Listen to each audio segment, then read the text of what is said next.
Exactly what the Democrats want. Now, the question is it working? Are all these Republican establishment attacks against Newt Gingrich working, or is he fending them off? Well, let's bring in Mark Blumenthal. He's a senior polling editor at the Huffington Post. He's also the founding editor of Pollster.com. Mark, great to have you on the program. So talk to me. Here. Thank you. So talk to me about where the race stood after South Carolina and where it stands today.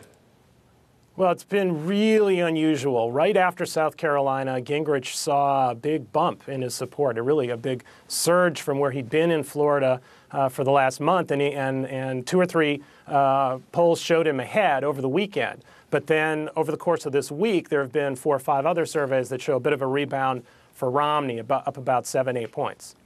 So is there anything that you can see as you watch those polls move that you can attribute to, I see where this happened, and then the polls moved?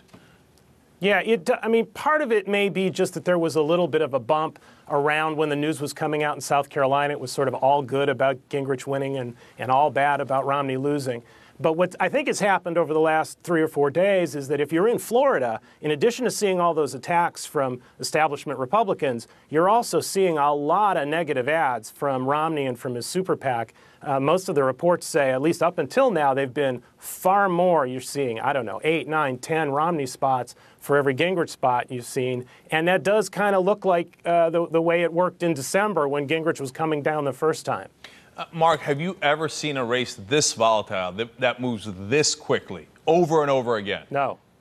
I mean, the short answer is no. This has really been remarkable. And I think what it's been about is there are 50, 60% of Republicans nationwide, depending on the survey, who say they're not enthusiastic about Romney. They won't rule him out. They're somewhere in between. They're ready to be for him with reservations, but they'd really rather be for a more sort of true blue conservative. And they've been bouncing around because, the other half of that problem is that they haven't found one candidate that they can really fall in love with.